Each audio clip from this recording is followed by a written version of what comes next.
السلام علیکم دوستو، ایک بار پھر سے آپ کا خیر مقدم ہے ہماری یوٹیوب چینل دین کی باتیں میں۔ دوستو، آج سیرت النبی کا 19واں پارٹ لے کر آپ کی خدمت میں حاضر ہوئے ہیں، اور آج اس پارٹ میں بات کریں گے کہ جب کفار مکہ نے اللہ کے نبی اور صحابہ پر ظلم اور زیادتی بڑھانی شروع کی اور وہ اپنے دین کو نہیں چھوڑ رہے تھے، اس کے بعد انہوں نے اللہ کے نبی کو سرداری کی حکومت کی پیشکش کی۔ اس کے باوجود اللہ کے نبی نے جب اس بات کو ٹھکرا دیا تو کفار مکہ بہت غصے میں آ گئے، اور اس کے بعد انہوں نے اللہ کے نبی کے ساتھ کیا کیا، آج اس ویڈیو میں ہم بات کریں گے۔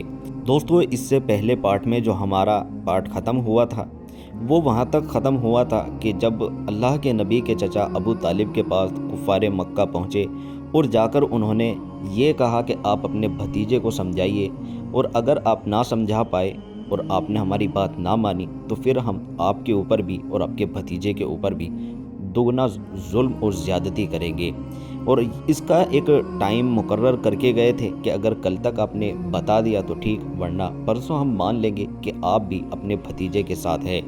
تو دوستو، ہوا کچھ ایسا ہی کہ جب اللہ کے نبی کو ابو طالب نے سمجھایا تو اللہ کے نبی نے ابو طالب کو اپنے مقصد کے بارے میں بتایا۔ اس کے بعد ابو طالب ان کی بات سن کر مطمئن ہوئے، اللہ کے نبی کی آنکھوں میں آنسو آ گئے۔ ابو طالب اتنی محبت کرتے تھے کہ اللہ کے نبی کی آنکھوں میں آنسو دیکھ کر ان کا دل بہت زیادہ مرجھا گیا اور اللہ کے نبی کو اپنے ساتھ ہونے کو کہہ دیا۔ اس کے بعد جو کفار مکہ نے ٹائم مقرر کیا تھا، اس ٹائم جب اللہ کے نبی کا پیغام یا ابو طالب کا پیغام نہیں پہنچا تو کفار مکہ نے یہ سوچ لیا کہ ابو طالب محمد کا ساتھ نہیں چھوڑیں گے۔ پھر کیا تھا کہ کفار مکہ نے گنڈے، بدماش اور آوارہ جوانوں کی ایک ٹولیاں بنائی اور شہر شہر ہر حصے میں مسلمانوں پر ظلم ڈھانا شروع کر دیا۔ حضرت زبیر رضی اللہ تعالی عنہ بازار گئے تھے، گنڈے طاق میں تھے کہ ان کا پیچھے لگ گئے، لڑکے بھی ساتھ ہو لیے، تالیاں بجانے، خاک اڑانے، پتھر مارنے۔ حضرت زبیر رضی اللہ تعالیٰ عنہ جوان تھے، آپ کو غصہ آ گیا، اپنے لڑکوں کو ڈانٹ ڈپک دیا۔ پھر کیا تھا، وہ مواد پک رہا تھا، وہ پھوٹ نکلا اور آوارہ بدماش لوگوں کا جمگھٹ آ شروع ہوا۔ سب نے حضرت زبیر رضی اللہ تعالیٰ عنہ کو برا بھلا کہنا، گالیاں دینا شروع کر دیا۔ حضرت زبیر رضی اللہ تعالیٰ عنہ معاملے کی نزاکت کو سمجھ گئے اور چپ چاپ واپس چل گئے۔ اس دن تو نہیں، ہاں دوسرے دن مسلمان خرید و فروخت کے لیے اپنے گھروں سے نکل رہے تھے تو بدماش نے ان کا پیچھا شروع کر دیا۔ انہوں نے ان کو گالیاں دی، خاک پھینکی، ان کو پتھر مارا، ان کے کپڑے نوچ نوچ کر پھاڑ دیے۔ مسلمانوں کو بہت ہی برا محسوس ہوا، لیکن وہ کمزور تھے، جانتے تھے کہ اگر ذرا بھی بولے تو مار کھائیں گے، قتل کر ڈالے جائیں گے۔ مجبوراً صبر کیا اور اپنے اپنے گھروں کو لوٹ گئے۔ پھر یہ سلسلہ گالیاں دینا، مار پیٹ کرنے کی حد تک نہ رہا، بلکہ بڑے بڑے پتھر راستے میں اٹھا کر ان بدماشوں نے گھروں میں پھینکنا شروع کر دیا۔ گندی گالیاں دیتے تھے، مسلمان سخت پریشان ہوئے، ان کے گھروں سے نکلنا بند ہو گیا۔ نبی صلی اللہ علیہ وسلم کو کعبے میں داخلے پر پابندی۔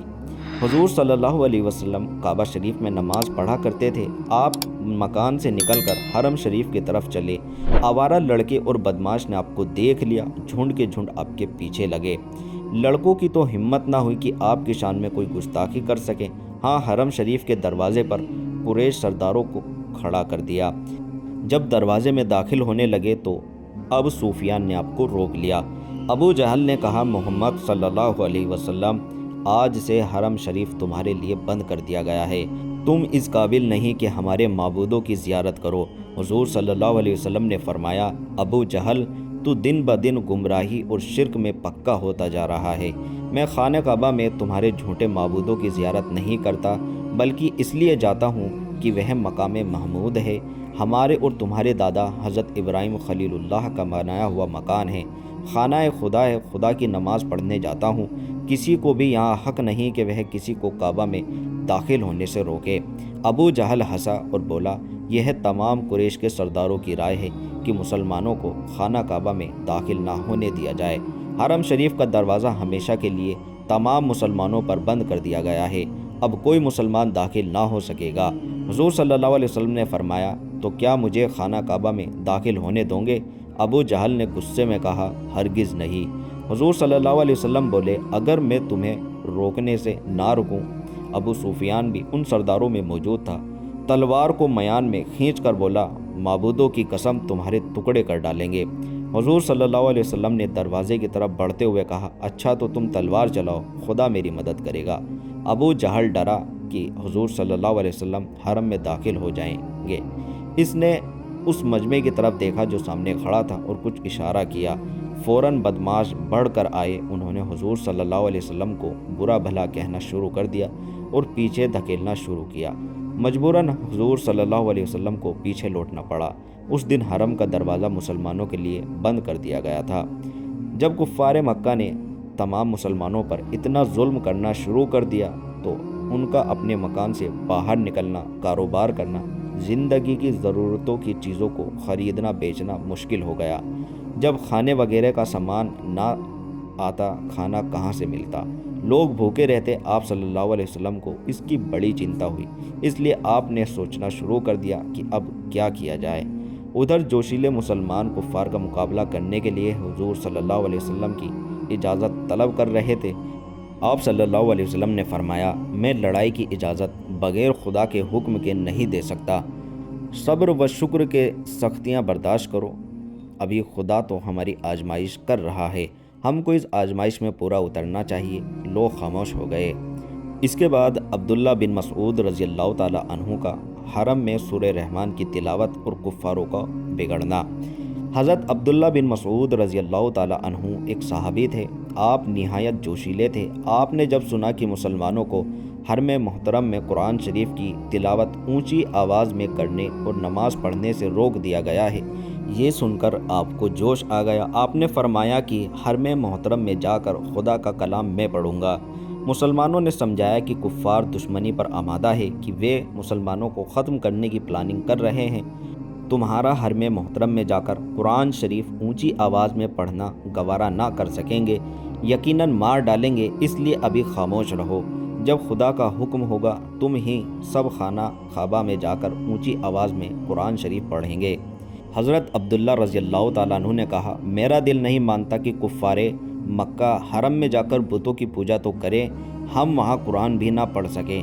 پرواہ نہیں کہ اگر وہ مجھے مار ڈالیں، میں ضرور آج ہی وہاں جا کر قرآن شریف پڑھوں گا۔ مسلمانوں کو بڑی چنتا ہوئی، جانتے تھے کہ جس وقت حضرت عبداللہ قرآن شریف کی تلاوت کریں گے فوراً ہی کفار ان کو قتل کر ڈالیں گے۔ مسلمانوں میں اسلام نے آپسی محبت پیدا کر دی تھی، سب نے سمجھایا، عبداللہ چپ ہو گئے۔ مسلمانوں نے سمجھ لیا کہ وہ اپنے ارادے سے باز آ گئے ہیں، اس لیے کسی نے ان کی نگرانی نہ کی، پر عبداللہ موقع کی گھات میں رہے اور موقع ملتے ہی سیدھا حرم شریف پہنچے۔ کفار نے ان کو روکا، پر باوجود اس رکاوٹ کے وہ مقام ابراہیم پر جا کر کھڑے ہو گئے اور بڑی اچھی آواز سے سورہ رحمان کی تلاوت شروع کر دی۔ کفار مکہ نے جب رحمان کا نام سنا تو بہت بگڑے، اور جب یہ سنا کہ ستارے اور پیڑ ان کو سجدہ کرتے ہیں تو انہوں نے معبودوں کی توہین سمجھ لیا۔ ان کے خیال میں ان کے معبود ہی اس سجدے کے قابل تھے۔ وہ بگڑ گئے، سب کے سب حضرت عبداللہ بن مسعود رضی اللہ تعالیٰ عنہ کے اوپر برس پڑے، لات گھونسے اور منہ پر تماچے مارنے شروع کر دیے، لیکن حضرت عبداللہ نے ان کی مار کا خیال بھی نہ کیا، پٹتے رہے۔ کفار مکہ کو اس پر بڑا طیش آیا، انہوں نے آپ کا منہ نوچ لیا، آپ کے گالوں پر اتنے گھونسے لگائے کہ آپ کا چہرہ لہو لہان ہو گیا۔ حضرت عبداللہ رضی اللہ تعالیٰ عنہ جب سورہ رحمان ختم کر چکے تب لوٹے، مگر کسی شان سے کہ آپ کے تمام کپڑے پھاڑ ڈالے گئے تھے، چہرہ لہو لہان کر دیا گیا تھا۔ آپ نے مکان پر پہنچ کر کپڑے بدلے، منہ دھویا، گھاؤں پر مرہم لگایا اور چپ چاپ بیٹھ گئے۔ کفار قریش نے لوگوں سے یہ بھی کہہ دیا تھا کہ جو آدمی اونچی آواز سے قرآن پڑھے اسے مارو، اگر کوئی اسے گھر پر پڑھے تو فوراً اس کے گھر میں گھس کر انہیں مار ڈالیں۔ حضرت ابو بکر رضی اللہ تعالیٰ عنہ قریش کے رئیسوں میں تھے، بڑے آدمی تھے۔ جب وہ مسلمان ہوئے تو ان کے پاس 40,000 درہم نقد موجود تھے، بہت سے خادم غلام لونڈیے تھی، لیکن کفار کے ڈر سے وہ بھی قرآن مجید زور سے نہ پڑھتے تھے۔ اس طرح مسلمانوں کا مال، عزت، آبرو سب جان پر خطرہ ہو گیا، اور اب صحیح معنوں میں ان کی زندگی تنگ کر دی گئی، بھوکے پیاسے چھپے اپنے گھر میں بیٹھے رہتے تھے۔ تو دوستو